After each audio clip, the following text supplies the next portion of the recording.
ဒီကနေ့ခေတ်ကြီးကတော့ရုပ်ဝတ္ထုဘက်ကတိုးတက်ပြီးတော့စိတ်ပိုင်းဆိုင်ရာကကြာဆင်းနေတာဖြစ်သည့်အတွက်ကြောင့်ရုပ်ဝတ္ထုတိုးတက်မှတိုးတက်တယ်လို့မြင်တဲ့ခေတ်မှာဒီမထေရမြတ်တို့ရဲ့စကားအနှစ်သာရဟာဒီသမ္မာပုဂ္ဂိုလ်ရဲ့နားရဲကိုရောက်ချင်မှရောက်မှာပေါ့နော်သို့သောလောကရဲ့စိတ်နှလုံးအေးချမ်းမှုဆိုတာလူတိုင်းအတွက်လိုအပ်ချက်တစ်ခုပဲဖြစ်တယ်ရုပ်ဝတ္ထုတွေကစိတ်နှလုံးအေးချမ်းမှုကိုမပေးနိုင်ဘူးစိတ်ချမ်းသာမှုဆိုတာဟာရုပ်ဝတ္ထုနဲ့မသက်ဆိုင်သလိုရှိတယ်ပေါ့စီးပွားဥစ္စာတိုးတက်တာလည်းစိတ်ချမ်းသာမှုကိုပေးတာမဟုတ်ထိုက်တဲ့လောက်တော့စိတ်ချမ်းသာမှုတွေရနိုင်တော့လည်းပဲ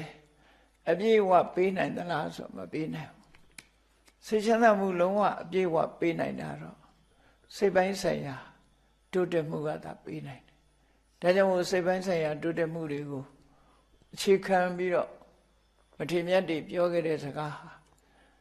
လူတွေရဲ့စိတ်နှလုံးအေးချမ်းမှုကိုဖြစ်ပေါ်စေနိုင်တဲ့စကားတွေလို့ဒီလိုမှတ်သားကြရမှာဖြစ်တယ်သူပြောလိုက်တဲ့စကားလေးကတပ္ပိရေဝသမာသေထပဏိတိဟတ္ထဓတ္တိပိ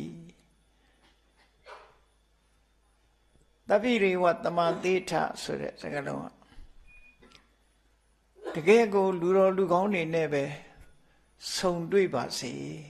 ဆုံတွေ့အောင်ကြိုးစားကြပါလူတော်လူကောင်းတွေဆိုတာဘယ်လိုပုဂ္ဂိုလ်မျိုးတွေတုံးဆိုပဏိတေဟိအဋ္ဌဓတ္တိဖိအဋ္ဌဓတ္တိဆိုတာတကယ်ရဲ့ဘဝရဲ့အဓိပ္ပာယ်ကိုသေသေးချာချာစဉ်းစားပြီးသိမြင်တဲ့ပညာရှိပုဂ္ဂိုလ်တွေပေါ့အဲ့ဒီပညာရှိပုဂ္ဂိုလ်တွေနဲ့ပဲပေါင်းသင်းမှာဒါမှသာဝရစိတ်နှလုံးအေးချမ်းမှုဆိုတာဖြစ်မှာတမန်ပုဂ္ဂိုလ်တွေနဲ့ပေါင်းသင်းလို့ရှိရင်စီးပွားဥစ္စာတိုးတက်ခြင်းတိုးတက်မယ်စိတ်နှလုံးပူပန်ရမှုတွေမှာတဝဲလဲလဲပဲဖြစ်နေတို့ဆိုလို့နော်ဘဝမှာစိတ်နှလုံးချမ်းမြေ့စွာနေနိုင်မှုအတွက်ကတကယ်ကိုအကြောင်းအကျိုးကိုအမျှော်မြင်ရှိတဲ့ပညာရှိသူတော်ကောင်းတွေနဲ့ပဲပေါင်းသင်းမှုကြိုးစားပါပညာရှိသူတော်ကောင်းတွေနဲ့ဆုံတွေ့လိုက်ရတဲ့အကျိုးကျေးဇူးဟာအလွန်ကြီးမားတယ်လို့အဲ့တော့ပညာရှိသူတော်ကောင်းဆိုတာတပ္ပိဆိုတာဘယ်လိုပုဂ္ဂိုလ်မျိုးလဲလို့ကြည့်လိုက်တဲ့အခါတပ္ပိဆိုတဲ့စကားလုံးကတဘာယံတာဓုတဗ္ဗောဆိုတဲ့စကားလုံးကလာတပ္ပဆိုတာပွဲလေတဲ့တဲ့ပုဂ္ဂိုလ်ဆိုလိုတာကလူကြီးလူကောင်းစိတ်ကောင်းနှလုံးကောင်းရှိတယ်သူနဲ့တွေ့လို့ရှိရင်တကယ်ကိုတန်မိုးရှိတဲ့စကားတွေကြားရတယ်စိတ်နှလုံးအေးချမ်းမှုရှိတယ်အမျှော်မြင်ရှိတယ်သူပြောတဲ့စကားအတိုင်းနေထိုင်လို့ကစိတ်ညစ်စရာဆိုတာတခုမှမတွေ့ရအောင်အဲ့တော့တဘာယံတာဓုတဗ္ဗောပွဲလေတဲ့တဲ့ပုဂ္ဂိုလ်လူတွေကောင်းမှာဂုဏ်ရှိတရေရှိပတ်စံရှိလို့ဂုဏ်ရှိတရေရှိမဟုတ်ဘူးမွန်ရည်တယ်ပညာရှိတယ်တိမ်မွေးတယ်အကျိုးကြောင့်ဆင်ခြင်တဲ့အသိဉာဏ်တွေရှိတယ်အမျှော်မြင်ရှိပြီးတော့လောကရဲ့ပြဿနာတွေကိုဆုံးဖြတ်ပေးနိုင်တဲ့ပုဂ္ဂိုလ်တွေအဲ့ဒါတွေကိုသူတော်ကောင်းလို့ခေါ်တယ်။တမားပြည့်စဉ်းစားကြည့်လိုက်မယ်ဆိုရင်ဘာသာတရားတွေနဲ့ကြည့်လိုက်မြန်မာလူမျိုးတွေကိုးကွယ်နေတဲ့ဗုဒ္ဓလို့ဆိုတဲ့ပုဂ္ဂိုလ်သူမြတ်ဗုဒ္ဓဆိုတဲ့ပုဂ္ဂိုလ်သူမြတ်ကဘာတွေဟောခဲ့တော့ဒုစရိုက်စရိုက်ဆိုးတွေကိုမလုပ်ကြနဲ့ဒုစရိုက်တရားတွေကိုလုပ်မယ်ဆိုလို့ရှိရင်ကောင်းကျိုးချမ်းသာရမှာမဟုတ်ဘူးစိတ်ယုံမာတွေမမွေးကြနဲ့စိတ်ယုံမာတွေရှိလို့ရှိရင်ကောင်းကျိုးချမ်းသာရမှာမဟုတ်ဘူးဒါကြောင့်မို့တူဘောတူမေတ္တာထားကြစိတ်ကောင်းနှလုံးကောင်းမွေးကြ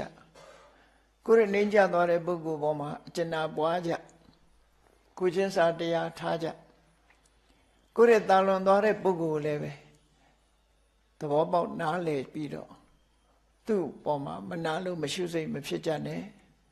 တစုံတစ်ယောက်ကကိုယ့်ကိုစော်ကားတော်လည်းပဲအညှိုးတေးတွေထားပြီးတော့တ တုံ့ပြန်တဲ့ရံဘက်တွေမလုပ်ကြနဲ့ဆိုဟိုငြိမ်းချမ်းအောင်ဆုံးမပေးတာဖြန့်ဖြေပေးတဲ့စိတ်နေသဘောထားတွေတကယ်အေးချမ်းမှုကိုဖော်ပြတာအဲ့ဒါလို့ပြောတဲ့ပုဂ္ဂိုလ်တမိုးရှိတယ်အေးငုံမခံနဲ့ချသူကဒုံနဲ့ဆိုငါဓာနဲ့ဆိုငါလက်နဲ့ဆိုအဲ့လိုမြောက်ပေးတဲ့ပုဂ္ဂိုလ်တွေကလည်းလောကမှာရှိတယ်လေအဲ့ဒါလို့ငုံမခံနဲ့အပြတ်ရှင်းဖြတ်ကြတတ်ကြဖြတ်ကြဆိုတဲ့ပုဂ္ဂိုလ်တိုက်တွန်းတဲ့ပုဂ္ဂိုလ် ਨੇ မလုပ်ကြနဲ့အလုံးသိခံပြီးတော့တူနဲ့တူအစဉ်ပြေအောင်ကိုချင်းစာတရားနဲ့နေကြဆိုတော့ဟောအေးချမ်းမှုနဲ့ပူလောင်မှုကမတူ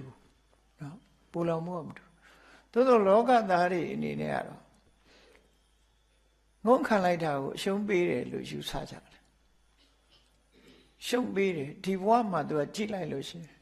ရှုံးသွားတယ်လို့ပဲယူဆကြတယ်တကယ်ကတော့မြတ်စွာဘုရားကအဲ့ဒါလို့မမြင်ဘူးမရှုံးဘူးဘာကြောင့်မရှုံးလို့ဆိုရင်မင်းရဲ့ရင်ထဲနှလုံးမှာဒေါသဆိုတဲ့အကုသိုလ်မဖြစ်တာကိုကမင်းမှမရှုံးဘူးဒေါသအကုသိုလ်ဖြစ်လို့ရှိရင်အ ਨੇ ဆုံးဒီလူဟာဖြစ်ရဘဝမှာအယုတ်ဆိုးကြည်တံဖြစ်မယ်နောက်ဘဝရောက်သွားလို့ရှိရင်လေဒေါသကြီးတဲ့ပုဂ္ဂိုလ်ရဲ့ရောက်ရပုံဟာအပင်ငရဲပဲဖြစ်တယ်အပင်ငရဲကလွတ်လာလို့ရှိရင်လေသူဟာဒေါသကြီးတဲ့တိရစ္ဆာန်မျိုးတွေပဲဖြစ်တယ်ခွေးဖြစ်ရင်လည်းတဟောင်ဟောင်လုံးတဲ့အကောင်မျိုးကြိုက်တတ်တဲ့ခွေးနော်ကြားဖြစ်မယ်ခြင်သေးဖြစ်မယ်ရန်လိုတဲ့အမျိုးအစားမျိုးတွေဖြစ်တယ်ဆိုတော့သူဟာဘယ်ဘဝရောက်ကောင်းနိုင်စရာအကြောင်းမရှိတော့ဒီဒေါသတွေနဲ့တဟုံဟုံမှန်မှုပြီးတော့သူ့ဘဝဟာအေးချမ်းတယ်ဆိုတာမရှိအဲ့ဒါလို့တစ်ဖက်သားကိုအနိုင်ယူတဲ့အဆိုးတွေဖြစ်တော့သူတို့နိုင်တဲ့ပုဂ္ဂိုလ်ရောမပေါ်ဘူးလားဆိုပေါ်လာတာပဲလေပေါ်လာတာတုံ့လှဲ့ဆိုတာမျိုးကလောကမှာရှိတာအနိုင်ယူရင်အတုံ့လှဲ့ရှိတယ်အနိုင်မယူဘူးနော်အရှုံးပေးနှလုံးအေးတဲ့ဆေးဆိုရင်ရှုံးပေးလိုက်ခြင်းအပြင်လောကမှာတော့ရှုံးသွားတယ်လို့ထင်တယ်မဟုတ်ဘူးဘယ်သူကိုရှုံးပေးတာတော့ဆိုလို့ရှိရင်မေတ္တာနဲ့အရှုံးပေးတာသာဖြစ်တယ်တုံ့ပြန်မှုမလုပ်တာကိုပဲလူတွေကအရှုံးပေးတယ်လို့ခေါ်တယ်သို့တော့အနိုင်ရလိုက်တာကိုယ်ကနိုင်ရလိုက်တာပညာရှိသူတွေကသူတော်ကောင်းတွေကဘယ်လိုဟောကြတော့မြတ်စွာဘုရားကိုယ်တိုင်ကဘယ်လိုခံယူချက်ထားအာကောဒေနစီနေကောတာစိတ်ဆိုးနေတဲ့လူကိုမင်းကမစိတ်မဆိုးပဲသိခံခြင်းနဲ့အနိုင်ယူလိုက်ပါသူ့ဘာလို့တုံ့ဖက်မလဲစိတ်ဆိုးမလဲသိခံခြင်းနဲ့အနိုင်ယူလိုက်ပါသိခံလိုက်လို့ရှိရင်သူလည်းဒေါသပြေသွားမယ်ကိုလည်းဒေါသပြေသွားတယ်သူဒေါသကိုဒေါသနှစ်ခုဖြစ်ပြီဆိုလို့ရှိရင်ပိုပြင်းထန်လာလေပြင်းထန်လာတဲ့အခါမှာသူပဲဖြစ်စေကိုပဲဖြစ်စေတူဟာနစ်နာပြီးမဆုံးနိုင်တဲ့ပြဿနာတွေနဲ့ရင်ဆိုင်ရလိမ့်မယ်ရင်ဆိုင်ပြီးလို့စိတ်ပြေသွားတဲ့အခါကျတော့မှားကုန်ပြီပြင်လို့မရတော့အဲ့ချိန်ကျနော်အနိုင်ယူလိုက်တဲ့ပုဂ္ဂိုလ်ကလည်းပဲပြစ်မှုသူဆက်ခံရတော့မယ်နော်ပြစ်မှုဆက်ခံရတော့မယ်တော့အရှုံးမပေးလို့တုံ့ပြန်တဲ့ပုဂ္ဂိုလ်ကလည်းပဲဘဝမှာအသက်ဆုံးလိုက်ရတာလည်းဖြစ်ချင်းဖြစ်မယ်သို့မဟုတ်ကိုကနိုင်လိုက်တာလည်းဖြစ်ချင်းဖြစ်မယ်နိုင်လိုက်လို့တစ်ဖက်သားသိဆုံးသွားပြီဆိုရင်သူလည်းရာဇဝမှုနဲ့ဒုက္ခရောက်အောင်ပါရက်သွားတာမဟုတ်ဘူးနောက်ပြဿနာတစ်ခုထပ်တက်တာအဲ့တော့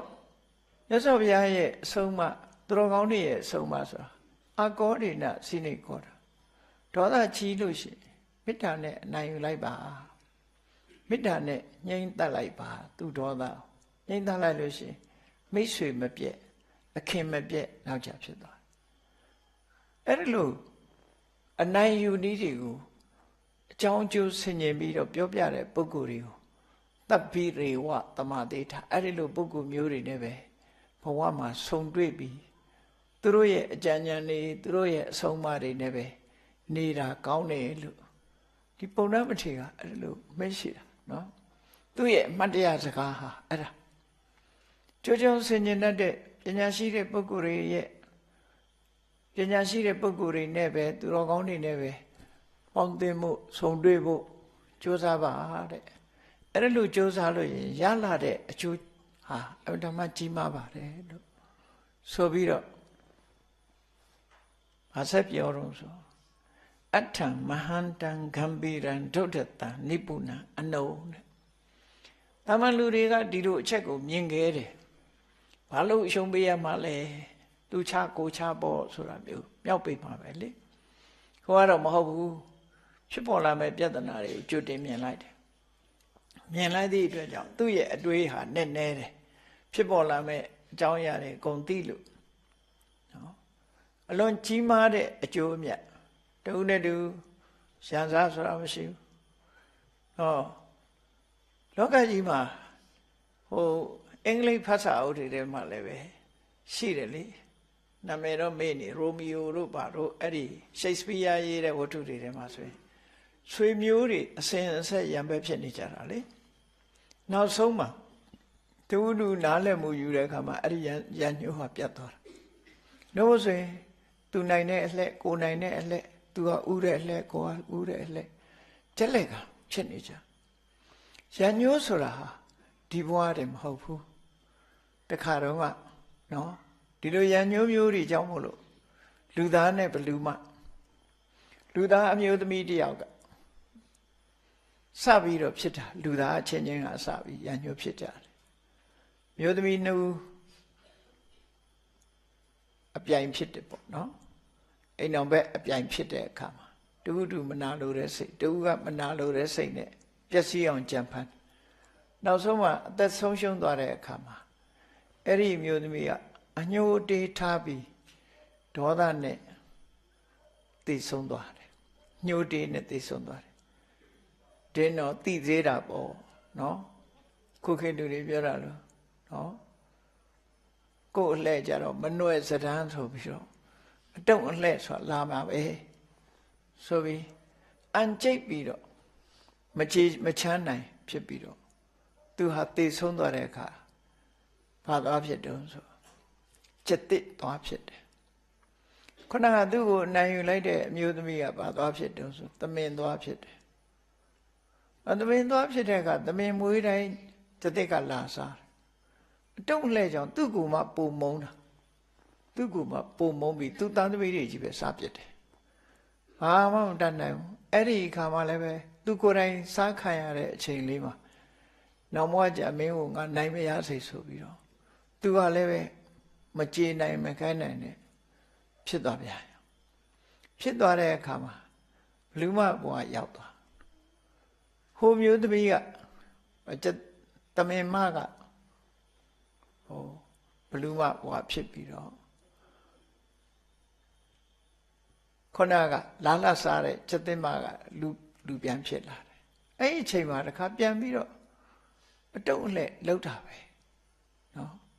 မဆုံးနိုင်တဲ့ရန်ညှိုးကလေးစားချေကြတယ်လို့ဆိုလို့တယ်အဲ့ဓာတွေဟာဒီလိုပဲဒေါသကိုဒေါသမေတ္တာနဲ့အနိုင်မယူသည့်အတွက်ကြောင့်ဘဝတန်တရားထိအောင်အမုန်းစိတ်တွေပါဝင်ပြီးတော့ဒုက္ခရောက်နေကြတယ်ဒီကနေ့ခေတ်ပဲကြည့်အကျမ်းဖက်သမားဆိုတာလေအမုန်းစိတ်တွေပြင်းထန်ပြီးတော့လူတွေကိုဘသူပဲဖြစ်ဖြစ်တတ်ဖို့ဖြတ်ဖို့ဝန်မလေးတဲ့အနေအထားမျိုးတွေဖြစ်လာအဲ့ဒါမကောင်းတဲ့ဒီပုဂ္ဂိုလ်တွေနဲ့ပေါင်းလို့မကောင်းတဲ့အတွေးအခေါ်တွေခေါင်းထဲရောက်ပြီးတော့ဒီလိုဖြစ်ကုန်ကြတာအကယ်၍သာမေတ္တာတရားနဲ့တူဘောတူသိခညမယ်ခွင့်လွှတ်ကြမယ်နော်ဘသူမှရံမလို့ကြဘူးဆိုရင်ဒီအဖြစ်မျိုးကိုမရောက်နိုင်တော့ဘူးပေါ့ငြိမ်းချမ်းသွားမှသိကြတယ်ပေါ့ဒါကြောင့်မလို့မကန်နဲ့ပြောတဲ့ပုဂ္ဂိုလ်ရဲ့စကား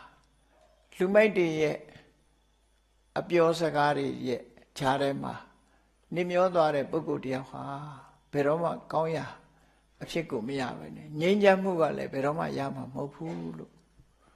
ငြိမ်းချမ်းမှုဆုံးရှုံးသွားပြီဆိုလို့ရှိရင်အကျိုးတရားတွေဟာများစွာဆုံးရှုံးသွားနိုင်တယ်လို့ဒီလိုဆိုတာပေါ့နော်ကျိုးတရားတွေဟာစက်တိုက်ဆုံးရှုံးသွားဖို့ပဲရှိတယ်တဲ့ဒီရာသမတိကိစ္ဆန္တိအပမတ္တဝိသကနာတကယ်တော့အရာရာမှာဆင်ញင်စဉ်းစားတတ်တဲ့ဆင်ញင်တုံတရားအရှိမြင်တတ်တဲ့ အမျှော်အမြင်ပညာအရာရာမှာခေါင်းနဲ့ပညာနဲ့စဉ်းစားတတ်တဲ့ပညာရှိပုဂ္ဂိုလ်များသာလျှင်နော်တကယ်ကိုငြိမ်းချမ်းမှုဆိုတဲ့အေးချမ်းသာရတဲ့အနေအထားတစ်ခုထာဝရပိုင်ဆိုင်မှုရနိုင်ကြပါတယ်တဲ့နှုတ်ဖို့ဆိုလို့ရှိရင်စိတ်ကလုံးအေးချမ်းမှုဆိုတဲ့တရားတွေဟာဆုံးရှုံးကုန်ကြမှာပါပဲလို့ဒါပုံနာမထေရရဲ့အမှတ်တရစကားပြောတာနော်အဲ့တော့အပေါင်းအသင်းဟာလွန်ရေးကြီးတယ်ပေါ့ဘုန်းကြီးတို့ဘဝမှာပေါင်းသင်းဆက်ဆံမှုဟာလွန်ရေးကြီးတယ်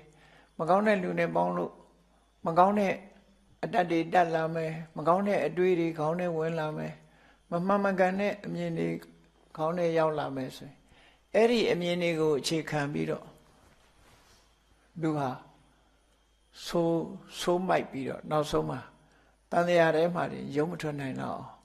အခြေအနေဆိုးတွေနဲ့ကြုံတွေ့သွားနိုင်တယ်သူ့လက်ကိုယ်လက်ဆိုတာမျိုးတွေနဲ့ဒုက္ခရောက်သွားနိုင်တယ်လို့အဲ့တော့ဒီစကားအမှတ်တရစကားပြောတဲ့ပုဂ္ဂိုလ်ဟာဘယ်သူလဲလို့ဆိုလို့ရှိရင်ရှင်ပုံနာဆိုတဲ့မထေရပုံနာဟာနှစ်ပါးရှိတယ်ပိဋကစပေမှာနော်လေကိုင်းကျောင်းတော်ရာနဲ့ပတ်သက်တဲ့ပုံနာဆိုတာပုံတော်ဝါဒသုတ်တာအဲ့ဒါတစ်ခုတပါးအခုဒီရှင်ပုံနာဆိုတာဟာသူကမြတ်စွာဘုရားရဲ့ဇာတိဒေသကပိလဝတ်မြို့အနီးနားမှာဒေါနဝတ္ထုဆိုတဲ့ပုံနာရွာကြီးရှိတယ်ဗြဟ္မဏေကြီးပဲနေကြတယ်အဲ့ဒီပုံနာရွာကြီးကရွာသားတူပဲသူဟာတပည့်ဆက်ကြတရားဟောတဲ့အခါမှာပထမဆုံးကျွတ်တန်းဝင်ပြီးသောတပန်ဖြစ်ပြီးမြတ်စွာဘုရားဓမ္မပထမဆုံးယဟန်ဖြစ်ခံယူတဲ့ရှင်ကွန်းတညာရဲ့တူအရင်ပဲပုံနာဆိုတာသူ့ရဲ့မေတော်ကမန္တာနီဆိုတဲ့ပုံလေးမှမြို့သမီးဖြစ်လို့သူ့အမေနာမည်နဲ့ပါထည့်ပြီးတော့ပုံတော်မန္တာနီပုတ်တော်လို့စာပေကျမ်းကမှာဒီလိုဆိုတယ်မန္တာနီဆိုတဲ့ဒကမာကြီးရဲ့မြို့သမီးရဲ့သားဖြစ်တဲ့ရှင်ပုံနာလို့အဲ့ဒီရှင်ပုံနာဟာသူကရှင်ကုဏ္ဏညာမထေရမြတ်ကြီးရဲ့တူရှင်ကုဏ္ဏညာဆိုတာအလုံးသိတဲ့အတိုင်းဘုရားလောင်းလေးမွေးဖွားလာတဲ့အခါမှာဖိတ်ခေါ်ပြီးတော့မင်းသားလေးရဲ့ကြံရင်လက္ခဏာကိုကြည့်ခိုင်းတဲ့ဘုရင်ရဲ့ပရောဟိတ်ပုံနာတွေထဲမှာတဦးဖြစ်ပါဝင်ခဲ့တယ်ပေါ့သူ့ဦးလေးကတဦးဖြစ်ပါဝင်ပညာတတ်ပုဂ္ဂိုလ်အဲသူကလည်းပဲပညာတတ်ပုဂ္ဂိုလ်ပဲအဲ့တော့ကုဏ္ဏညာဆိုတဲ့မထေရမြတ်ကြီးရဲ့တူအရင်ဖះလောင်းလေးနောက်ပိုင်းတောထွက်သွားတဲ့အခါမှာရှင်ကုဏ္ဏညာအမှုပြုတဲ့ပိဿဝဂီတွေလည်းနောက်ကနေလိုက်သွားကြတယ်လိုက်သွားပြီးတော့ပထမဆုံးတရားဓုတရားမြတ်ရရင်နာဖို့ဆိုပြီးအခွင့်ရအောင်လို့ကြိုတင်ပြီးလူဘဝဆုံးခွာပြီးမလှမ်းမကမ်းမှသွားနေကြတယ်ဖះနဲ့ဖះလောင်းတရားကျင့်တဲ့နေရာအနီးပါးမှနေကြနောက်ဆုံးကျတော့6နှစ်နီးနီးဒုက္ခရစရိယပင်ပန်းခံပြီးတော့ကျင့်တယ်သူတို့ဟာဝေယဝိဆဆောင်ရွက်ပေးရင်ကနေခက်လန်းလန်းကနေကြအဲ့ဒီနီးဟာမှားနေသည့်အတွက်ကြောင့်ကျမကြီးချိုးတက်သွားတဲ့ဘုရားလောင်းကသူ့ရဲ့ technique ပေါ့ကျင့်တဲ့နီးစနစ်တွေကိုပြောင်းလိုက်မယ်ပြောင်းပြီးတော့ကျမကြီးကောင်းအောင်ပြန်ပြီးတော့အစာစားပြီးကျမကြီးခ ्यू ဆိုင်ပြီးအပြန်မွေးတဲ့အချိန်မှာသူတို့ကသွားပြီးဖျားဖြစ်ဖို့အတိညာဏ်တရားဓုကိုတော့ရတော့မှာမဟုတ်တော့ဘူးဆိုပြီးစိတ်ပြက်လက်ပြက်ဖြစ်ပြီးတော့ဗာရာဏသီဘက်ကိုခရီးထွက်သွားကြပြီဣတိပတနာတော်ရောက်သွားကြတာသူတို့ဟာဖျားလောင်းတရားကျင့်တာကိုဆုံးခွာပြီးတော့ထွက်သွားကြတာစိတ်ပြက်လို့ထွက်ခွာသွားတာနော်အဲ့ဒီရှင်ကုဏ္ဏညာကြီးကကပိလဝတ္ထုမြို့အနီးနားကဒေါနဝတ္ထုဆိုတဲ့ပြမနာရွာကြီးတရွာရဲ့ရွာသားတူဖြစ်တယ်သူ့ရဲ့တူကအခုရှင်ပုံနာအဲ့လိုမြတ်စွာဘုရားစီသူကတရားနာပြီးနောက်ဆုံးမှာဒွဲဆက်ကြတရားဟောတဲ့အခါမှာသောတပန်ဖြစ်ပြီးချင်းမြတ်စွာဘုရားရဲ့တပိသာဝကယဟန်ဖြစ်ပထမဆုံးပြုခွင့်ရတဲ့ပုဂ္ဂိုလ်ဖြစ်သွားနောက်ယဟန်နာအပါ60ထွက်ပေါ်လာတဲ့အခါမြတ်စွာဘုရားကခရီးတည်သစာတွေထွက်ပြီးတော့အမှန်တရားကိုလိုက်လံရှင်းပြဖို့အတွက် သာသနာပြုလွတ်တယ်လို့ခေါ်တာပေါ့နော်စရထဘိက္ခွေစာရိကံဘူဇနာဟိတယအများအကျိုးဖြစ်အောင်ထိုဒေသကိုသွားကြမာဧကိနဒွေကမိဋ္ဌာတနေရာတဲ့ကိုဥတီချက်ဌာနတစ်ခုကိုနှစ်ယောက်မသွားကြနဲ့တပါးပဲသွားဘာလို့လဲဆိုတော့အငါအပါးမှ60ပဲရှိတာနော်အဲ့တော့ကိုသွားတဲ့နေရာကိုဒီတပါးစီပဲသွားကြဒေသေထဘိက္ခွေဓမ္မအာရိကလျာဏတကယ်ကိုစစ်မှန်ပြီးတော့လူတွေအကျိုးဖြစ်ထွန်းနိုင်တဲ့အဆုံးအမတရားတွေအမှန်တရားတွေကိုလိုက်လံပြီးတော့ဟောပြောကြလို့မှန်တရားတွေကိုလိုက်လံဟောပြောတယ်ဆိုတာဘာတွေတုံးလို့မေးအေးဒုစရိုက်အခြေခံကပြောမယ်ဆိုလို့ရှိရင်ဒုစရိုက်တွေကရှောင်ညဒုစရိုက်တွေရဲ့အပြစ်ဟာမတမကြီးမားတယ်သူစရိုက်တွေနဲ့နေထိုင်ကြသူစရိုက်တွေရဲ့အကျိုးကဒါတွေရှိတယ်ကုသိုလ်ကောင်းမှုတွေကိုပြုလုပ်ကြအမေဖေးတွေကိုပြုစုကြနော်ဒါနကောင်းမှုလုပ်ကြသီလဆောက်တည်ကြလူတော်လူကောင်းဖြစ်အောင်မေတ္တာဘာဝနာပွားကြစသဖြင့်ကောင်းတဲ့ဘက်ကိုတိုက်တွန်းနှိုးဆော်ပြီးတော့ဟောပြောတာ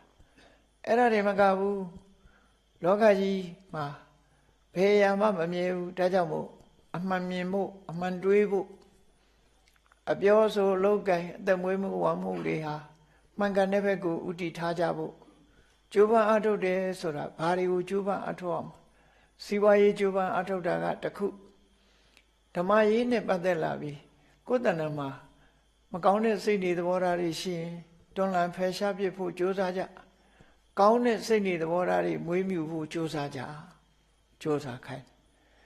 ကိုယ့်ဘဝကိုတတိရှိကြစိတ်ဓာတ်တည်ငြိမ်အောင်ကြိုးစားကြလို့မဂ္ဂင်၈ပါးနဲ့တိုက်တွန်းပြီးတော့လိုက်လံပြီးတော့ဟောပြောတာအဲ့ဒီချိန်တုန်းကဒီပထမဆုံးယဟန်ဖြစ်သွားတဲ့ရှင်ကုဏ္ဏညာမထေရ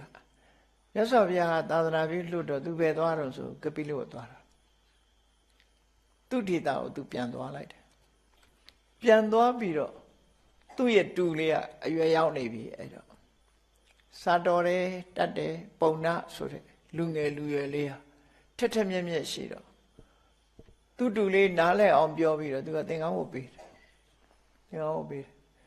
ထာဝရငြိမ်းချမ်းတဲ့အငြိမ့်တက်ကိုရခြင်းမင်းဗြဟ္မပြည်ရောက်လည်းပဲဒီမင်းတို့ကျင့်နေတဲ့အကျင့်ဟာဗြဟ္မပြည်ကိုရောက်ဖို့မဟုတ်နိုင်ဘူးမရှိနိုင်ဘူးအဲ့တော့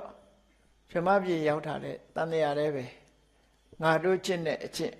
ဗုဒ္ဓဂေါရမဟောတဲ့လမ်းစဉ်ကိုမင်းလိုက်တာကောင်းတယ်ဆို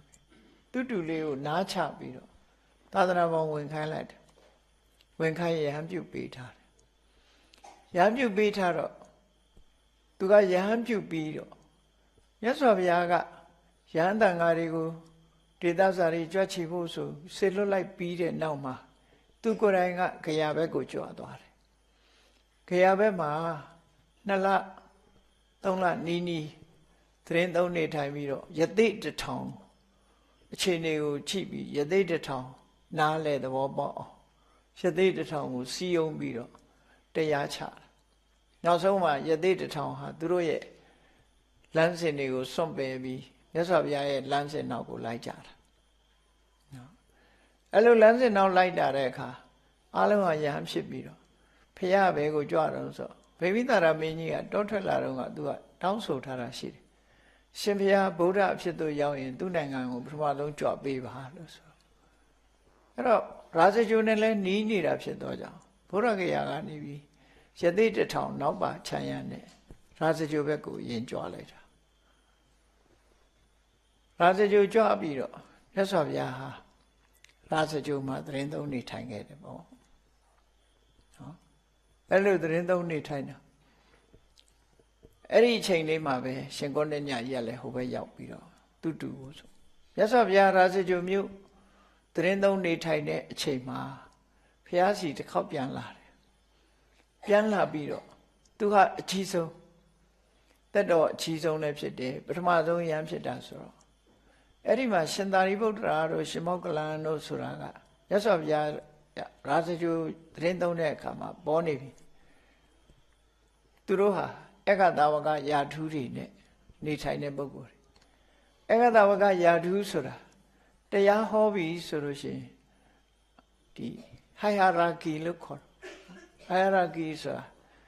ယာဓုအဆင့်တန်းနေရာဆိုတာရှိတယ်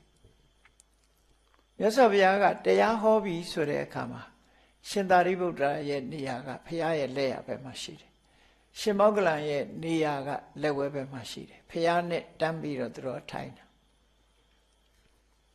ဘာလို့လို့ဆိုရင်သူတို့နှစ်ပါးထိတ်တန်းတစ်ပြည့်ကို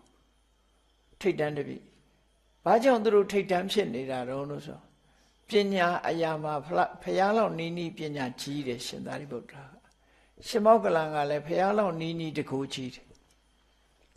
အဲ့တော့ပညာဘက်ကထူးချွန်သူနဲ့တကူဘက်ကထူးချွန်သူနှစ်ဦးဟာမြတ်စွာဘုရားရဲ့လက်ယုံ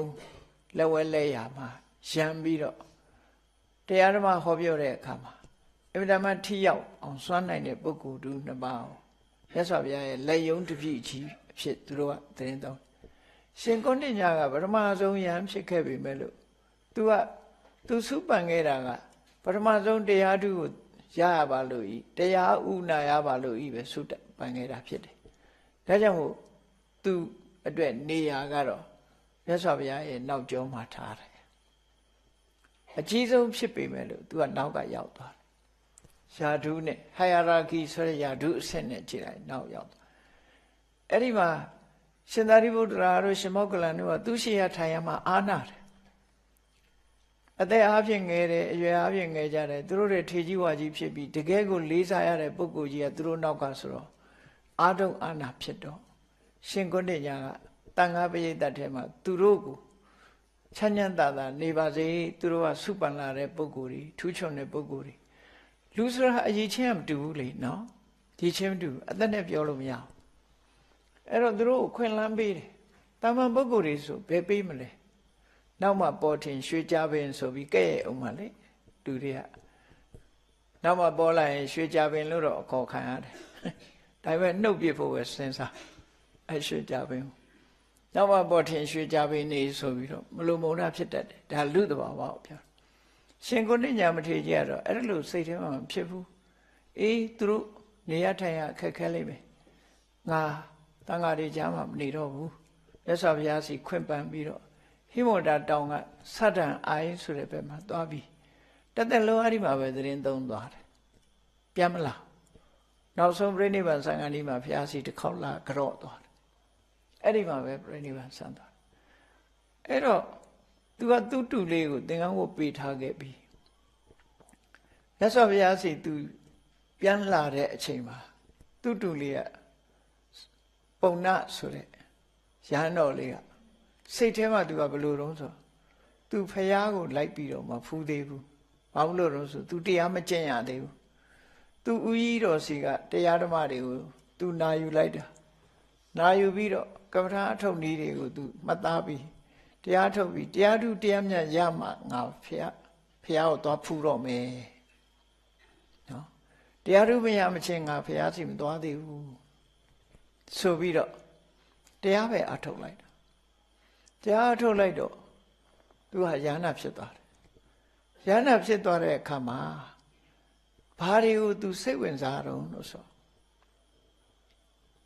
ယဟန်ဘဝမှာနော်ဒီစိတ်ဆန္ဒအလိုလောဘနီးတာကိုသူသဘောကျတယ်လောဘကြီးတာကိုမကြိုက်ဘူးအလုံးဟာလောဘနေတယ်လောဘနေတယ်ဟိုဟာဖြစ်ခြင်းနဲ့ဒါဖြစ်ခြင်းနဲ့ဆိုတာဒီမရှိစေရအောင်လောဘနေဖို့ကိုရှိတာနဲ့ကျင့်တတ်ဖို့ကင်းကွာလွတ်လပ်ပြီးတော့တရားဓမ္မနဲ့ပျော်မွေ့ဖို့နော်သီလနဲ့ပြည့်စုံမှုသမာဓိနဲ့ပြည့်စုံမှုပညာနဲ့ပြည့်စုံမှုဆိုပြီးတော့မြတ်စွာဘုရားရဲ့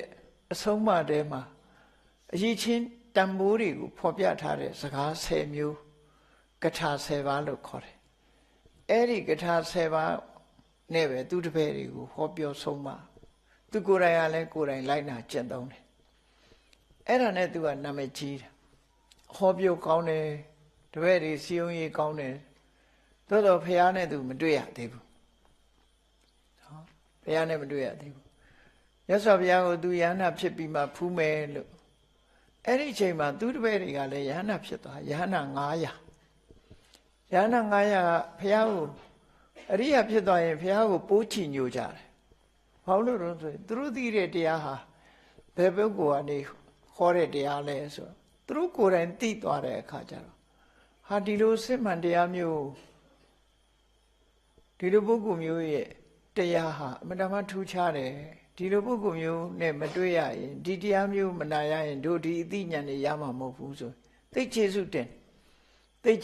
လို့ဘုရားကိုဖူးချင်ကြတယ်ရှင်ပုံနာကိုအားလုံးကခွင့်ပန်တဲ့အခါရှင်ပုံနာကဘာစဉ်းစားလိုက်တုံးဆိုငါဟာဒီပရိသတ်တွေတအုံအုံနဲ့နေတာကိုမြတ်စွာဘုရားမကြိုက်ဘူးနော်ပဝိဝေကလို့ခေါ်တယ်လူတွေစီကားဖြစ်တာဆိုလို့ရှိရင်သူကရဟန်းတန်ဃာတွေဖို့မှာဒါကောင်းတဲ့လက္ခဏာမဟုတ်ဘူးသူကဘာလို့လဲဆိုပရိသတ်များနေလို့ရှိရင်ဒီတရားနှလုံးသွင်းမှုအချိန်ကနည်းသွားတယ်ဒါကြောင့်မလို့စိတ်နှလုံးအိတ်ချမ်းမှုရဖို့ရအတွက်ကတယောက်ထီးနေမှပို့ပြီးတော့ဖြစ်တယ်solitary life ဆိုတာနော်တယောက်တည်းနေတဲ့အနေအထားမျိုးသူကပို့ပြီးတော့နှစ်သက်တော့သူစိတ်ထဲမှာသူကအဲ့ဒါကိုချီးမွမ်းဟောပြောလေးရှိသည့်အတွက်ကြောင့်သူကစဉ်းစားလိုက်တယ်သူတပည့်ပိဋက900နဲ့အတူဖျားစီသွားမယ်ဆိုလို့ရှိရင်သူဟာအချမ်းရံနေနဲ့ဒီလိုနေပြီးတော့အတိုင်းနဲ့အဝိုင်းနဲ့သူခေါ်တဲ့တရားနဲ့သူလုံးရက်နဲ့ဟာမကိုက်ဘူးဒါကြောင့်မလို့သူဟာတယောက်တည်းပဲသွားချင်တယ်တပည့်တွေနဲ့မသွားချင်ဘူးဒါကြောင့်တပည့်တွေကိုအရင်လွှတ်လိုက်တယ်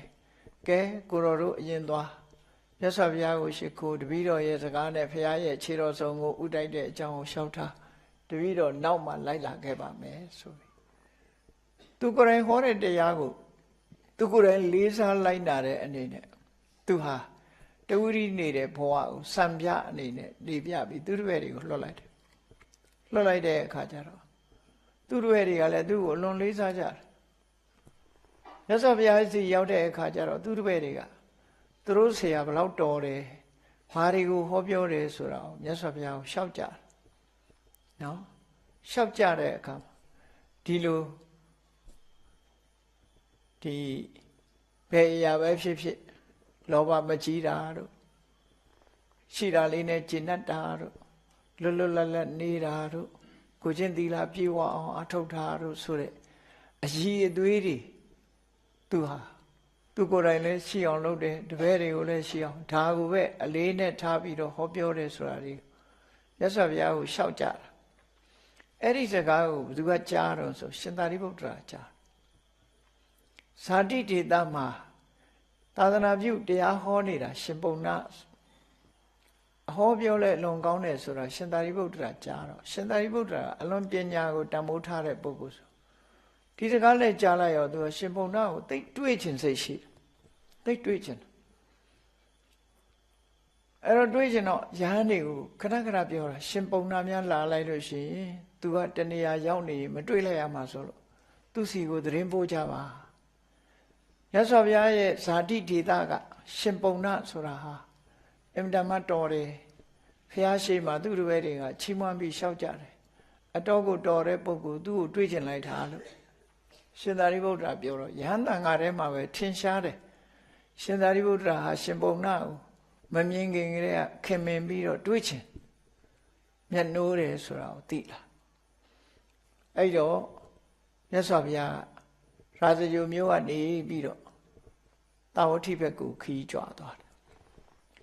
တာဝတိမြို့ရောက်တဲ့အခါခုနက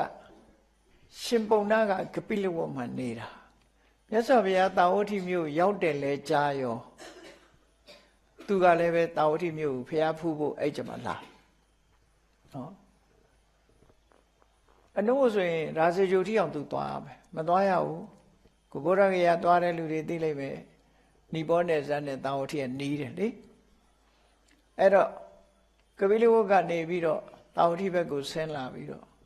မြတ်စွာဘုရားကိုဇေရုံအကြောင်းမှာလာရောက်ပြီးသူကဥတိုက်တယ်အဲ့ဒါလို့ဥတိုက်တဲ့အခါမှာမြတ်စွာဘုရားကိုလျှောက်တယ်ဇာတိဒေသကလာတဲ့အကြောင်းပုံနာဆိုတဲ့နာမည်ကြားတော့ကိုရောတွေကတစုံတစကြားတယ် ဟာခုကြွလာတဲ့အာဂန္တုဘုန်းကြီးကရှင်ပုံနာလို့ပြောတယ်ဟာရှင်ပုံနာဆိုလို့ရှိရင်ရှင်သာရိပုတ္တရာကခဏခဏတဖွာဖွာပြောတယ်ရှင်ပုံနာလာရင်သူ့ကိုပြောကြပါဆိုပြီးတော့မှားထားတာရှိတယ်ဆိုကိုရောတပါးကအပြေးအလွှာအန္တဝနဆိုတဲ့ဇေရွန်ကျောင်းသားတောနဲ့ကြီးထဲမှာရှင်သာရိပုတ္တရာရှိနေတာသွားပြီးတော့ပြောတယ်ကိုရောတွေ့ချင်တဲ့ရှင်ပုံနာရောက်နေပြီဖះစီရောက်နေပြီနော်အဲ့လိုပြောတော့ရှင်သာရိပုတ္တရာခတ်တုတ်တုတ်ကလေးလာခဲ့တာရှင်ပုံနာကလည်းမြတ်စွာဘုရားကိုနှုတ်ဆက်ကြော့ပြီးတော့သူဟာအဲ့ဒီတောအုပ်ဘက်ကိုထွက်သွားတောအုပ်ဘက်ထွက်သွားတယ်အဲ့တော့ရှင်သာရိပုတ္တရာကရှင်ပုံနာလို့ဆိုတာနဲ့သူကနောက်ကနေလိုက်ရှေ့ကရှင်ပုံနာသွားတော့သူကနောက်ကနေမျက်ခြေပြတ်မှဆိုတော့ခတ်သွက်လေးလိုက်တယ်ရှေ့ကရှင်ပုံနာကသွားနောက်တောအုပ်ထဲရောက်တဲ့အခါကျတော့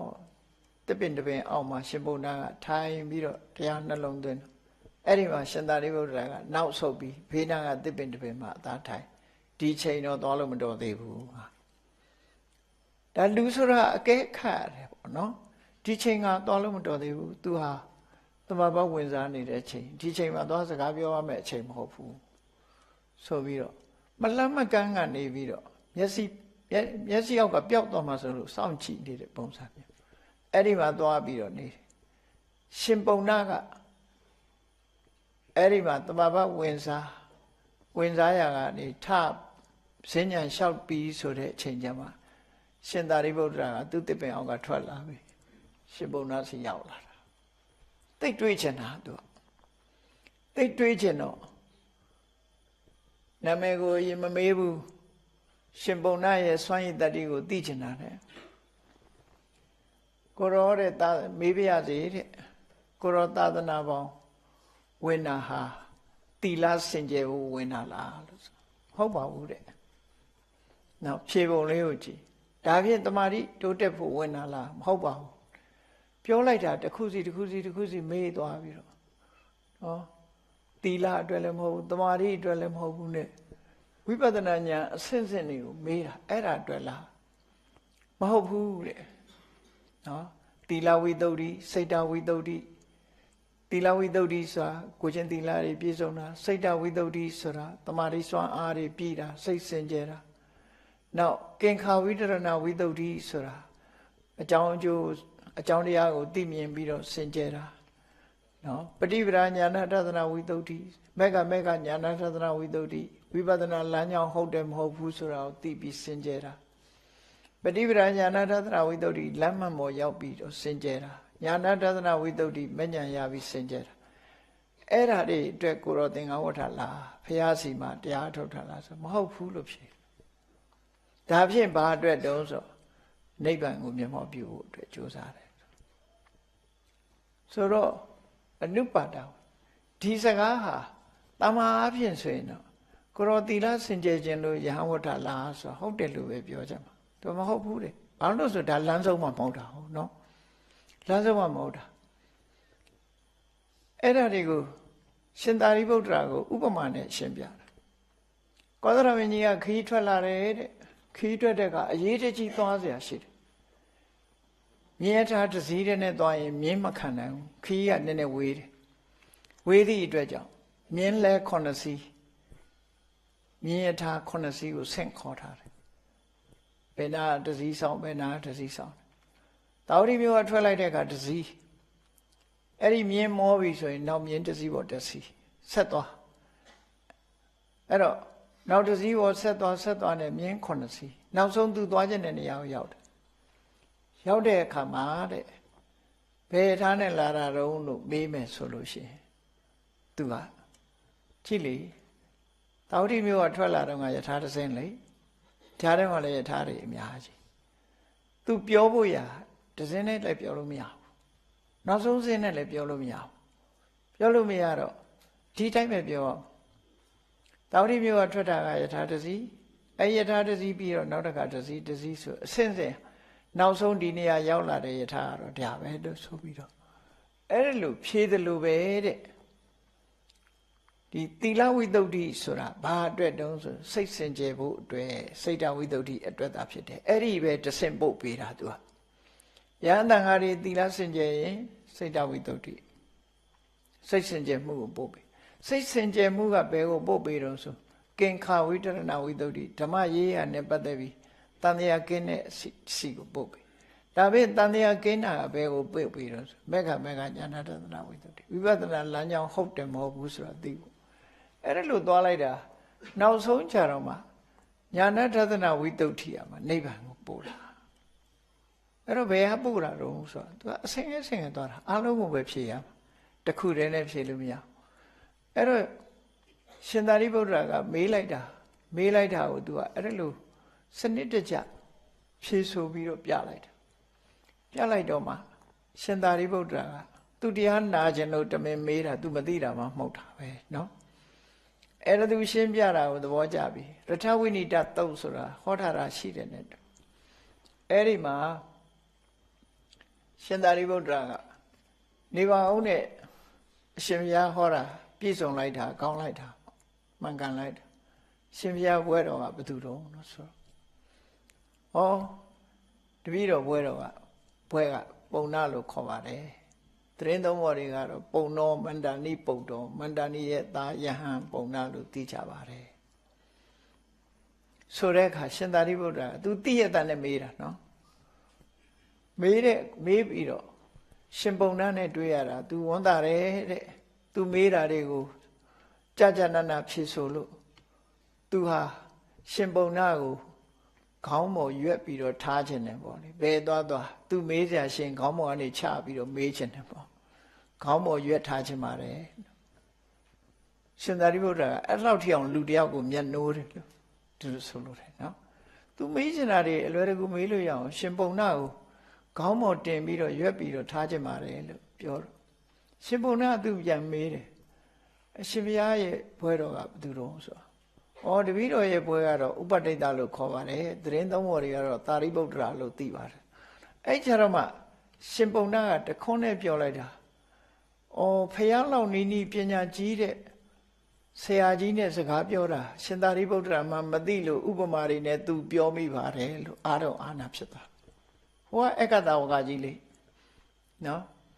ဧကတဝကကြီးဖျားပြီးရင်ရှင်သာရိပုတ္တရာကနံပါတ်1ကိုအဲ့ဒါလောက်ပညာကြီးတဲ့ပုဂ္ဂိုလ်ဥပမာဝိရိယတွေနဲ့ပြောမိတာအာနာဖြစ်တယ်လို့ဆိုတဲ့အကြောင်းသူပြောလိုက်တဲ့သူသုံးလိုက်တဲ့စကားလေးကတတ္ထုကပ္ပေနဝတ္တဘောအာစရိယေနမန္တယေမှာနာသနာမအာသမသာရိပုတ္တောတိဖျားလောက်နီးပညာကြီးတဲ့ပုဂ္ဂိုလ်ကြီးနဲ့ဆွေးနွေးနေတာတောင်မှပဲရှင်သာရိပုတ္တရာမှမသိရလေချင်းမသိလိုက်လို့နှုတ်မဆိုရင်ဒီလောက်ကြီးမပြောပါဘူးပေါ့နော်ပြောမှမဟုတ်ပါဘူးအဲ့ဒီမှာတစ်ပါးနဲ့တစ်ပါးဝမ်းမြောက်ဝမ်းသာစကားတွေပြောခဲ့ကြတယ်အဲ့ဒီရှင်ပုံနာဒါကြောင့်မို့မြတ်စွာဘုရားကဓမ္မဂတိကအရာမှာဣတရေဘွယ်သူနဲ့သူချီးကျူးမြောက်စားခဲ့တယ်တရားအဟောပြောအလွန်လိမ္မာတယ်ဟောတတ်ပြောတတ်တယ်နားဝင်အောင်ပြောနိုင်တယ်ရှင်အာနန္ဒာမထေမြတ်တို့သူတို့ကလည်းသာဝတ္မြတ်စွာဘုရားရဲ့ဇာတိတေသသားတွေဆိုတော့ရှင်အာနန္ဒာကကပိလဝကသူကကပိလဝမြို့နယ်ကဒေါနဝတ္ထုဆိုတဲ့ရွာသားအဲ့တော့ဇာတိသားတွေပဲရှင်အာနန္ဒာမထေမြတ်တို့သင်္ကန်းဝတ်ပြီးတဲ့အခါမှာသူစီတွေ့ကြသူဟောတဲ့တရားကိုနာပြီးတော့ရှင်အာနန္ဒာကသောတပန်ဖြစ်တာနော်ရှင်အာနန္ဒာကသောတပန်ဖြစ်တာဒါကြောင့်မို့ရှင်အာနန္ဒာကရှင်ပုံနာဟာတဲ့တပည့်တော်တို့လူငယ်တွေအတွက်သိကျေးဇူးများတဲ့ပုဂ္ဂိုလ်ပဲသူဟောတာပြောတာဟာအလွန်ရှင်းတယ်ဒါကြောင့်မို့သူတရားကိုနာပြီးတော့သူဟာသောတပန်ဖြစ်ခဲ့ရပါတယ်လို့ရှင်အာနန္ဒာကပြန်ပြီးတော့ပြောတဲ့သုတ်တာရှိတယ်ရှင်ပုံနာရဲ့တရားကိုနာပြီးတော့ရှင်အာနန္ဒာသောတပန်ဖြစ်တာဒါကြောင့်မို့ဇာတိဒေသမှာတရားဟောတဲ့နေရာမှာထင်ရှားကြော်ကြားတာအဲ့ဒီရှင်ပုံနာအဲ့ဒီရှင်ပုံနာမထေမြတ်ထူးခြားထင်ရှားတဲ့မထေမြတ်ဖြစ်လို့ဒီမထေမြတ်ရဲ့ဆုံးမစကားဟာနော်တပ္ပိရေဝတမသေးထပန္တိတိဟထဓတ္တိပိတပ္ပိဆိုတဲ့လူကြီးလူကောင်းတဘာယံသာဓုတပ္ပိတပ္ဘောလူကြီးလူကောင်းပွဲလေတင့်တဲ့ပုဂ္ဂိုလ်လို့ဆိုလို့တယ်နော် ပညာရဲရင်ပွဲလက်တင့်ဆိုဗမာစကားဒီတပ်ဖိကိုပြောတာပညာထူးချွန်တယ်အကျင့်သီလကောင်းတယ်ဒါကြောင့်အဲ့ဒီပုဂ္ဂိုလ်တွေဟာထူးချွန်ထက်မြက်တဲ့ပုဂ္ဂိုလ်တွေဖြစ်တယ်အဲ့ဒါလိုလူကြီးလူကောင်းပန္တိတာဆိုအမျိုးမြင်ရှိတယ်အထဓာတိအကြောင်းအကျိုးသိချာရှုမြင်တတ်တယ်အမျိုးမြင်ကြီးမားတယ်အဲ့ဒီပုဂ္ဂိုလ်တွေနဲ့ပဲပေါင်းသိကြပါသူကိုယ်တိုင်ဟာအခုလိုသူ့ရဲ့ဥယျာဉ်တော်ဖြစ်တဲ့ရှင်ကုဏ္ဏညာမထေရမြတ်ရဲ့အဆုံးအမတရားကိုနားရတယ်မြတ်စွာဘုရားဆိုတဲ့ထူးခြားတဲ့ပုဂ္ဂိုလ်သူများရဲ့တရားတွေကိုနားရတယ်ဒါကြောင့်မလို့သူဟာအခုလိုငြိမ်းချမ်းတဲ့အဆင့်ကိုရရတာဖြစ်တယ်ဒါကြောင့်အားလုံးသောပုဂ္ဂိုလ်တွေဟာလည်းပဲအခုလိုစင်တမ်းမြင့်တဲ့တကယ်သူတော်စင်တွေနဲ့ပဲပေါင်းသင်တိုက်တယ်ပေါင်းသင်မှသာလျှင်တကယ်အရေးကြီးတဲ့အဆင့်ကိုရောက်ရှိမှာဖြစ်တယ်လို့အထံမဟန္တံဂမ်ဘီရာတမန်လူတွေဒါတွေကမသိနိုင်ဘူးဂမ်ဘီရာဆိုတာလေးနဲ့တယ်နဲ့နဲတယ်အပေါ်ယံမသိဘူးတခြားကိစ္စတွေကအပေါ်ယံလေးနဲ့သိကြတယ်လေဒီအလွယ်တကူသိနိုင်တဲ့ကိစ္စမဟုတ်ဘူးဒါကြတော့အတော်စဉ်းစားပြီးတော့အသိဉာဏ်နဲ့မှသိလေးနဲ့တယ်မှန်ကန်တယ်အဲ့ဒီနဲ့နဲပြီးလေးနဲ့မှန်ကန်တဲ့အ내တွေပဲပြည့်တဲ့တရားတွေအဲ့ဓာတွေကိုဓီရာသမာဓိကိစ္စန္တိအသိပညာရှိတဲ့ပုဂ္ဂိုလ်တွေဟာလက်ကရရှိကြတယ်ပညာမရှိလို့ရှိရင်ဒါတွေကိုမသိနိုင်ကြဘူးဒါကြောင့်မို့အပမတ္တဝိသက္ခဏာစင်စားနော်တွေးခေါ်ထားကြဖို့ဝိသက္ခဏာဆိုတာဆင်ញင်သုံးတတ်တယ်အရာခသိကိုအမတ်တမဲ့မနေဘဲနဲ့ဆင်ញင်သုံးတတ်ရမယ်အပမတ္တကိုရှိတဲ့အခြေအနေလေးကိုယဉ်မှုမနေကြနဲ့သူတို့ဆိုလို့တာမယဉ်မှုတဲ့ပုဂ္ဂိုလ်ယဉ်မှုတယ်ဆိုတာဘာတော့ယာရုလေးရထားရင်ဒီယာရုလေးနဲ့ကျင့်တတ်တယ်စီးပွားဥစ္စာဖြစ်ရင်စီးပွားဥစ္စာလေးနဲ့ကျင့်တတ်တယ်လက်ရှိဘဝလေးမှာဆိုလက်ရှိဘဝလေးနဲ့ကျင့်တတ်နေတယ်ဒီတဲ့အစင်မြင့်တဲ့အလုပ်တစ်ခုကိုလုပ်ဖို့ရလူတွေဟာမေ့လျော့နေကြတယ်အဲ့ဒါကိုယဉ်မှုတယ်လို့ခေါ်တယ်ယဉ်မှုတယ်ဆိုတာကျင့်တတ်နေတာကိုယ့်အခြေအနေလေးနဲ့လူတွေဟာကျင့်တတ်နေကြတာအဲ့တော့ကျင့်တတ်တယ်ဆိုတာမကောင်းဘူးလားလို့ပြောမယ်ဆိုလို့ရှိရင်လှုပ်တဲ့လှုပ်တိုက်တာတွေကိုမလှုပ်ဖဲနေရင်ဆုံးရှုံးမှုတွေကအများကြီးဖြစ်တယ်ကိုယ့်ဟာလေးနဲ့ကိုယ်ကျင့်တတ်နေနော်ကျင့်တတ်တယ်ဆိုတာယဉ်မှုနေတာဆိုလို့တယ်ကဲယဉ်မှုပုံကဘယ်လိုတွေယဉ်မှုကြတော့ဆိုတာထင်ရှားအောင်ပြောရမယ်ဆိုရင်လူငယ်လူရွယ်လေးတွေဟာဘာနဲ့ယဉ်မှုလဲဆိုရင်သူတို့ရဲ့နုပြိုတဲ့အရွယ်နဲ့သူတို့ကယဉ်မှုတယ်လူငယ်ဆိုတာလူငယ်စိတ်လေးနဲ့ယဉ်မှုနေတယ်လူငယ်စိတ်နဲ့ယဉ်မှုနေသည့်အတွက်ကြောင့်သူဟာကောင်းတာလုပ်ဖို့အရေးကြီးတာလုပ်ဖို့မကြိုးစားဖြစ်ဘူးတတိမထားဖြစ်ဘူးအဲ့ဒါကိုယုပ္ပနမထလို့ခေါ်တယ်နုပြုတ်တဲ့အရွယ်လေးမှာယဉ်မှုနေတာကျင့်တတ်နေတာလေဒါလေးနဲ့လူငယ်လူရွယ်လေးတွေဟာကျင့်တတ်ပြီးတော့နေကြတာကိုယ့်ဘဝမှာပြောသလိုနေကြတယ်ကျင့်တတ်ကြတယ်ခြေနေတစ်ခုကျင့်တတ်တယ်အဲ့ဒီကျင့်တတ်နေတာဟာသာဝရလားကိုကျင့်တတ်နေတဲ့နုပြုတ်မှုဟာသာဝရလားဆိုဘယ်မှာတော့သိမကြဘူးနော်လူဘဝရလာပြီးတော့သိမကြဘူး30 40လောက်50လောက်ရောက်လာပြီဆိုရင်လူပြုတ်မှုတွေကဆုံးရှုံးသွားပြီလေတဖြည်းဖြည်းဆုံးရှုံးသွားခေါင်းပေါ်ဆိုရင်နေရာဖြူဆေးဆိုးရဖို့လိုလာပြီသွားတွေကကျိုးလာပြန်ဆိုင်ဖို့လိုလာအဲ့တော့ကိုကတော့ပျော်လို့မပြီးသေးဘူးအဲ့တော့နုပြုတ်မှုပေါ်မှာလဲလူဟာယဉ်မှုတတ်တယ်ကျမ်းမာနေလို့ရှိရင်လဲကျမ်းမာမှုပေါ်မှာငါကျမ်းမာတယ်ငါလုံနိုင်တယ်ဆိုတဲ့အနေအထားမျိုးပေါ်မှာလဲလူဟာကျင့်တတ်နေတယ်အဲ့ဒီကျင့်တတ်နေတာယဉ်မှုနေခြင်းပဲအေးကျမ်းမာနေတဲ့လူတယောက်ကငါမှဘာယောဂမှမဖြစ်ဘူးလို့ကျင့်တတ်နေတဲ့အချိန်လေးမှာကောက်ခါငင်ငါယောဂတစ်ခုရပြီဆိုရင်ယူကျုံမရဖြစ်သွားအဲ့ချာဖြစ်ရလေခြင်းအဲ့ဒါလိုဖြစ်တယ်နော်အဲ့ဒါအာရောချမရလို့ခေါ်တယ်ကျမ်းမာတဲ့အပေါ်မှာယဉ်မှုပြီးတော့ကျမ်းမာတော့ငါဘာအကျိုးရှိတာလုပ်ရမလဲဆိုတာကိုမစင်စားဘူးကျမ်းမာလို့သွားလိုက်မယ်လာလိုက်မယ်စားလိုက်မယ်လှုပ်လိုက်မယ်၊ကင်လိုက်မယ်ဆိုတဲ့ပုံမှာပြောသလိုနေလိုက်မယ်ဆိုတာတွေနဲ့ယဉ်မှုနေတယ် အေးငါဘဝဟာထာဝရမဟုတ်ဘူးကျမ်းမာနေတာလဲထာဝရမဟုတ်ဘူးဆိုတာကိုတတိတဲ့ခေါင်းထဲကိုထဲ့ကိုမထဲ့ဘူးဟောအဲ့လိုမထဲ့သည့်အတွက်ကြောင့်မကျမ်းမာမှုနဲ့တွေ့လာတဲ့အခါကျမှကျမ်းမာမှုဆုံးရှုံးသွားပြီဆိုတဲ့အခါကျတော့ဘာဖြစ်လဲသူဖြည့်ရလေခြင်းဆိုတော့ကဝင်လာထို့တူပဲလူတွေဟာအသက်ရှင်နေသေးလို့ရှင်ဇီဝိတမထလို့ခေါ်တယ်သက်ရှင်မှုပေါ်မှာယဉ်မှုကြတယ်အဲ့ဒီလိုယဉ်မှုကလည်းပဲတည်သွားတဲ့လူတွေတွေ့ရင်သူကဘာကြောင့်တည်တာအစားမလို့တည်တာပဲတွေးတက်လို့တည်တာဘာဖြစ်လို့မစင်ញင်လို့အရက်တွေတောက်လို့စသဖြင့်တည်တဲ့လူပဲအပြစ်တင်ပြီးတော့အကုန်လုံးပြောကြတယ်နော်တည်မှာပေါ့ဒီလူကဘာလုပ်တာကိုကြတော့တည်မယ်လို့ထင်မှမထင်တာနော်အဲ့ဒီလူတွေပြောပြီးတော့အသက်ရှင်မှုပေါ်မှာယဉ်မှုပြီးတော့ထုံးစံအတိုင်းပဲနေပြန်တာပဲဘယ်တော့မှတရားမလုံနိုင်သေးဘူးဒါမအားသေးဘူးအလောကရှိသေးတယ်တခြားလောကအရေးကြီးတယ်နော်ဒီဟာကိုရက်ရွှေ့လိုက်တယ်လတွေရွှေ့လိုက်တယ်နှစ်တွေရွှေ့လိုက်တယ်တရားနဲ့ပတ်သက်ပြီးစဉ်းစားဖို့ရခေါင်းထဲမှာမထားဘူးရွှေ့ထားတယ်ဟောပြုတ်ကနေတည်တော့မယ်ဆိုတဲ့အခါကျဒုက္ခရောက်ပြန်ရောအဲ့ဒါရှင်မှုတယ်ဆိုတာအဲ့ဒီအဓိပ္ပာယ်ကိုပြောတာနော်အဲ့ဒါကြောင့်မို့လို့အပ္ပမတ္တာရှင်မှုမေ့လျော့ခြင်းကင်းပြီးတော့ဝိသက္ခဏာကိုရထားတဲ့အခြေအနေတစ်ခုမှန်မှန်ကန်ကန်ဆင်ခြင်သုံးသပ်တတ်တဲ့ဒီတာပညာရှိပုဂ္ဂိုလ်တွေသာလျှင်ခုနပြောတဲ့တကယ်ကိုအထွတ်မြတ်ဖြစ်တဲ့တိမ်မွေးတဲ့နိဗ္ဗာန်ဆိုတဲ့တရားအငြိမ့်တက်ကိုရရှိနိုင်ကြတာဖြစ်တယ်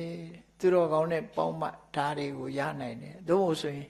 ဓာတွေရကောင်းမှတောင်မသိဘူးလို့ဒါကြောင့်သူတော်ကောင်းတွေနဲ့ပေါင်းမှလို့ရှင်ပုံနာကဒီလို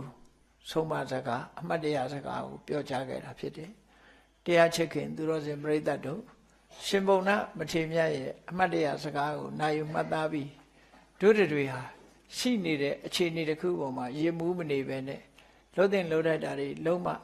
ကြိုးစားအထောက်မှဖြစ်မယ်ဆိုတာကိုစီတတိချက်ပြီးတော့ကြည်ကြံကြိုးကုပ်ပွားများအထောက်နိုင်ကြပါစေကုန်သတည်း